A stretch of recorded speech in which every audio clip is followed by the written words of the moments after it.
When I was 5 years old, I had a friend, Eddie, and I always looked at Eddie and thought, man, his life is so blessed.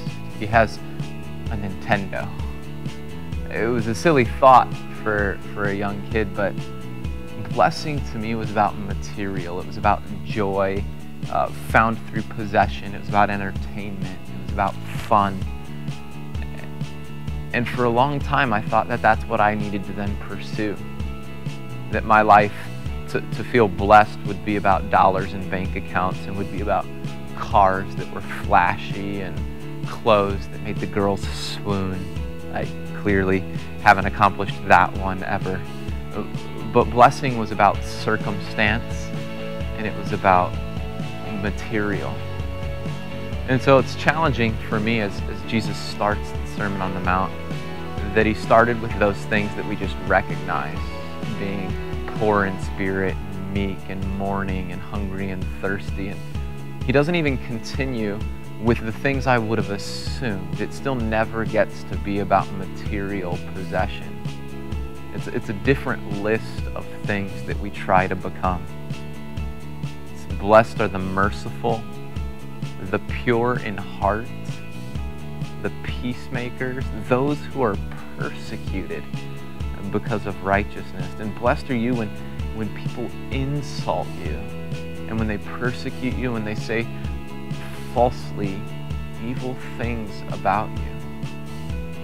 And as Jesus paints the picture of those that he calls blessed, of those who truly have what life is about, it's nothing to do with possession. It's nothing to do with entertainment. It's nothing to do with Nintendos or cars. It's decisions to live. Decisions to live on behalf of others, to bring mercy, to bring purity, to bring peace, to not care about self. He actually goes on, when people are persecuting you, he actually says it this way: rejoice and be glad, because great is your reward in heaven. The life of blessing Jesus talks about might not even be experienced now.